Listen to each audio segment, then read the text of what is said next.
The door handle broke through the drywall, creating a maintenance opportunity. This happened 4 times with all doors to the rooms except 2 which were spared, the master bedroom and the other. Please guess. In this episode, a layout of features of the repair and the repair. My parents exposed me to respect, and I took it as part of my character. A journey of home renovation and maintenance. Welcome to Maintaining 18. The repair has already begun with the cutting out of the damaged drywall. Your narrator is getting to the point, followed by a rewind to the beginning with commentary. I speculate the lower section was damaged by ramping children. Ramping? Rushing about seemingly uncontrollably. When damage to the drywall occurs, such as in this situation, the drywall is patched regularly and then a doorstop placed onto the baseboard at the bottom. I've included links to videos that will round out your knowledge of this scenario. I dislike doorstops installed on the baseboard. I have seen too many fail. They're noisy and flimsy in some cases. Given the door is a solid core door, it probably would not hold up very well. You will notice Golden Judge adding some insulation. Why? Well, it could dampen the sound of the door bumping into the doorstop.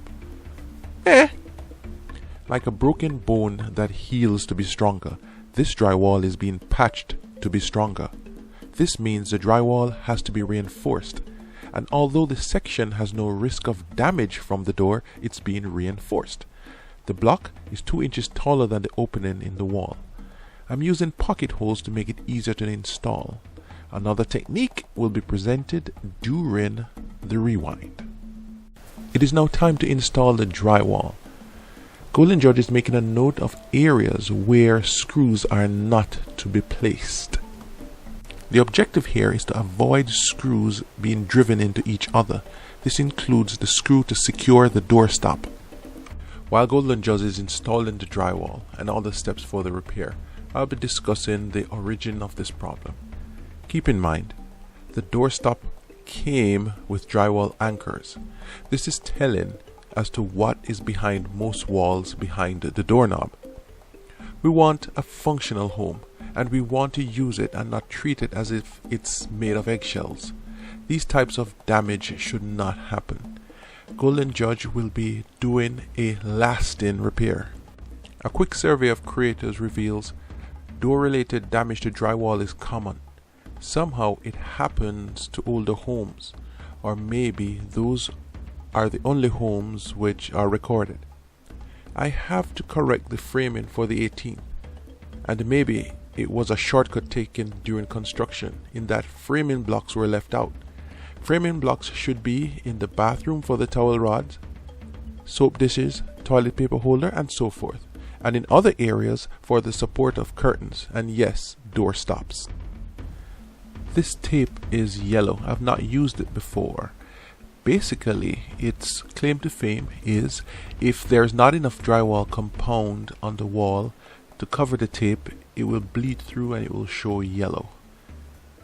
It's good to have some surety, but this tape was also cheaper. While sanding, there was some damage to the drywall. Somehow the sander flipped over, so the sandpaper was facing me and the metal areas was facing the drywall. It bumped into the drywall and created several dents, dings, holes. This step is critical for a smooth finish. There's a lot of dust on the wall. It needs to be sponged off with a damp sponge. The sponging process reveals some small holes that could affect the finish when painted. It's very unsightly and unattractive. It is now time to paint. All is prepped. As you can see, the doorknob damaged the drywall again. That little dent at the top that looks like a eye. There's some holes as well in the finish, and it really shows up with the paint. However, I have a plan to fix it. This is a quick approach. On the second coat, I dab paint to see if the paint will fill in the holes. It works sometimes. And the good thing is, I'll only have to wait 15 minutes to figure out if it worked or not. The paint dried, but there are still some holes left. I mixed up a small batch of drywall compound to patch them. Now keep in mind the walls have already been painted. Now I'll go over it with a fine grit sandpaper, 220 grit or so, to kind of smooth it down before applying the final coat of paint. Ah yes, the familiar. The channel features a homeowner trying to keep the house in great condition. If you experience this issue, thanks to Maintaining 18, you know how a lasting repair looks. Consider subscribing. Please share the video with someone who have had this issue. It is now time for the grand finale, the installation of the doorstop. I'll not be using the screw that came with the doorstop. I'm using one of the screws that I painted black. That damage to the drywall came in quite handy. It marks the location perfectly for where to install the doorstop. Isn't this a beauty? Look at the wall. Beautiful, perfectly smooth. Beautiful. Funny how my mind works. Repairing these walls reminded me of Princess Glitterhead. Bear with me, it's a Cinderella story, except she has no teeth and problematic facial skin for the medical books, but seems to have a great bod. You know what I mean? She transformed, and see for yourself, to princess. If she can finish drywall like that, more hers should be in the construction. What is funny is now that I repaired the section of the drywall, the other side looks below average. Damn! A movie caster's dream, she can play both the witch and the princess, the antagonist and the protagonist. Talent. What a dramatic opening. The drywall and doorstop had no chance. It's like a transgendered woman in a female fight. Yeah, I went there. Quite funny though. I've recently started using tape measures in millimeters. The inches and fractions of an inch has become an issue in some cases. I find the millimeter tape to be more accurate when I'm doing fine woodwork. Kind of like this. These projects tend to be wrought with delays. There are quite a bit of steps, quite a bit of tools involved. Transitioning from one to the next can sometimes cause or see delays. For instance, when going to painting, I've recently patched the drywall in the bedroom, and it was a big deal just to find the paint. Well, in this case it was a little bit easier. Nevertheless, I have to get another set of tools to get this done, and just expect delays. It's not going to be done quickly unless you really plan it out. If I wasn't using pocket holes, this is basically how I would affix the blocking board.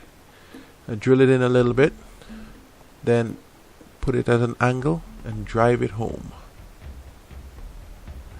The only issue here is that it may cause splitting, but that's okay. It's plenty strong.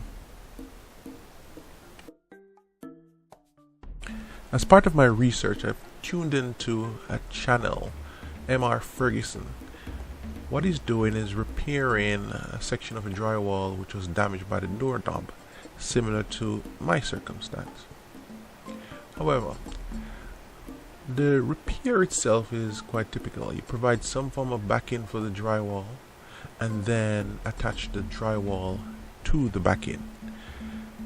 Yeah, the thing is, the backing is being held by screws into the drywall, which when banged might come loose. So I wouldn't recommend this repair.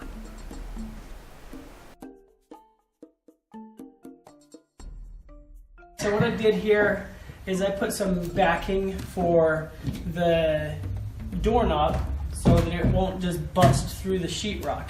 So if I have my 36-inch door, it's usually 34 on the hinges, what it's going to do is the doorknob will hit right there. That's right. And there you have it, ladies and gentlemen, my astute audience. This is actually a framing problem. What do? Well, you just have to install a backing after the fact. This concludes the presentation. The takeaway is the doorstop should be backed by a framing member. Go forth, win your day. The day is won.